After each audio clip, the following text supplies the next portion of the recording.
আসসালামু আলাইকুম, কেমন আছেন সবাই? আশা করি আল্লাহর আশীর্বাদে সবাই খুব ভালো আছেন।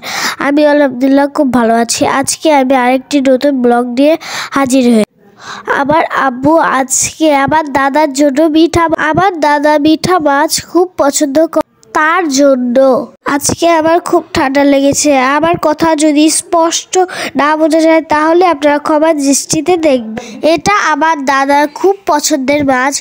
এখন আমার দাদি এর মাছগুলো ঘষে পরিষ্কার মাছগুলো কাটছে। আপনারা আমার ভিডিওটি শেষ পর্যন্ত দেখবেন। তারপর আমার দাদি কাটা মাছগুলো ধুয়ে তারপর সেই মাছগুলো মশলা মাখিয়ে আদা রসুন বাটা, হলুদের ফাঁকি এবং পরিমাণ মতো লবণ দিয়ে ভালো করে মেখে ভাজছে। এই যে আমাদের মাছগুলো প্রায় ভাজা হয়ে গেছে।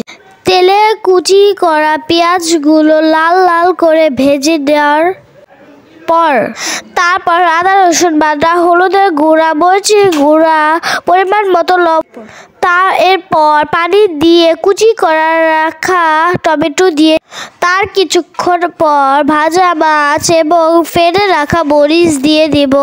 তারপর ধনেপাতা কুচি ছিটিয়ে দিব। এই যে আমাদের মিঠা মাছ তৈরি হয়ে গেছে। তারপর আমার দাদু দুটি বাঘি কিনলো 120 টাকা দিয়ে। আমার খালাতো বোনের কিছুদিন আগে বিয়ে হয়েছে।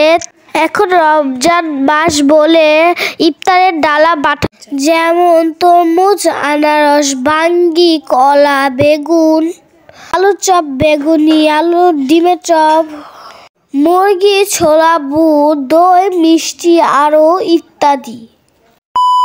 তারপরে আমার আম্মু ইফতারের জন্য মুরগি ভাজতেছে। আম্মু সকালবেলা মুরগির মাংসগুলো আদা বাটা, হলুদের ফাঁকি, মরিচের ফাঁকি, পরিমাণ মতো লবণ দিয়ে মশলা দিয়ে মেখে ফ্রিজে রেখে দিচ্ছে। আমার বোন ইফতারের জন্য বেসন গুলেছে বেগুনি ভাজার জন্য, আলুর চপ ভাজার জন্য। এখানে আমরা ইফতারে আয়োজন করি।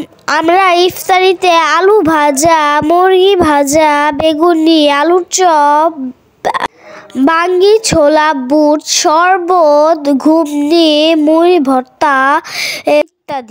পুরো ভিডিও দেখার জন্য আপনাদের ধন্যবাদ। যদি ভালো লেগে থাকে তাহলে লাইক, কমেন্ট, সাবস্ক্রাইব করে যাবেন। আল্লাহ হাফেজ।